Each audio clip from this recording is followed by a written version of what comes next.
কাঁচাগোল্লা আমরা অনেক রকম খেয়েছি আর আজকে তৈরি করে দেখাচ্ছি নাটোরের বিখ্যাত কাঁচাগোল্লা। আর এই কাঁচাগোল্লাটা এত সহজভাবে তৈরি করছি যে মাত্র 2টি উপকরণে 10 মিনিটেই তৈরি করতে পারবেন বিখ্যাত এই নাটোরের কাঁচাগোল্লা। এতটাই মজা যে একবার বানালে বারবার খেতে ইচ্ছে করবে।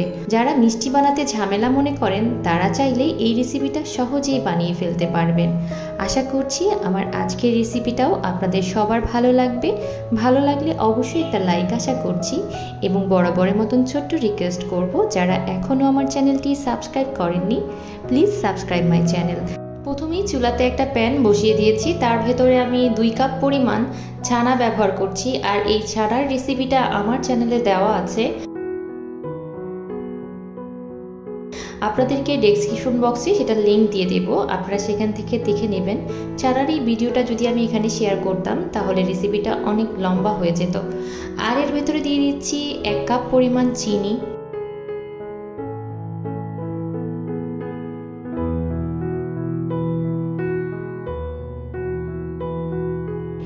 এখন এই ছানাটাকে আমি চিনির সাথে খুব ভালোভাবে মিশিয়ে নেব।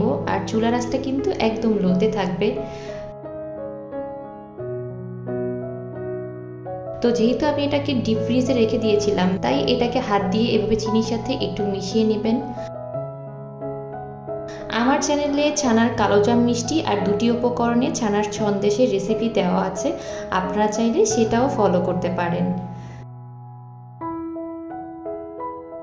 আর এই ছানাটা পারফেক্টলি কিভাবে তৈরি করবেন সেই লিঙ্কটা তো আমি ডেসক্রিপশন বক্সে দিয়ে দেব। আর এটা সংরক্ষণ করতে পারবেন ফ্রিজে, নর্মাল টেম্পারেচারে ফ্রিজে 7-8 দিনের মতন সংরক্ষণ করতে পারবেন। আর ডিপ ফ্রিজে তো প্রায় 2-3 মাসের মতন অনায়াসে সংরক্ষণ করা যাবে কোনো এয়ারটাইট বক্সে রেখে।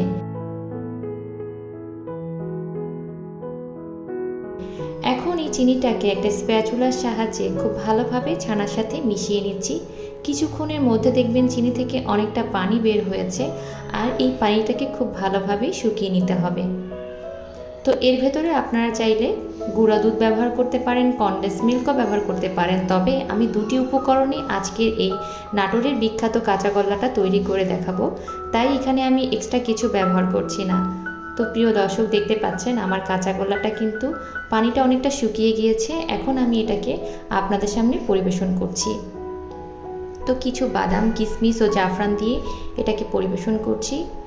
এতটাই সহজ এই কাঁচাগোল্লাটা তৈরি করা, আর এটা খেতে দারুণ লাগে। যারা মিষ্টি প্রেমিক আছেন আমি বলবো তারা আজই তৈরি করে ফেলেন, খুব সহজে এটা তৈরি করা যায় আর খেতেও দারুণ লাগে নাটোরের এই বিখ্যাত কাঁচাগোল্লা। রেসিপিটা অবশ্যই ট্রাই করবেন, আর রেসিপিটা কেমন লাগলো তা কমেন্ট করে জানাতে কিন্তু ভুলবেন না। একটা লাইক আশা করছি এবং যেতে যেতে ছোট্ট রিকোয়েস্ট করব, যারা এখনও আমার চ্যানেলটি সাবস্ক্রাইব করেননি প্লিজ সাবস্ক্রাইব মাই চ্যানেল। সবাই অনেক অনেক ভালো থাকবেন, সুস্থ থাকবেন, আমাদের জন্য দোয়া করবেন। আল্লাহ হাফেজ।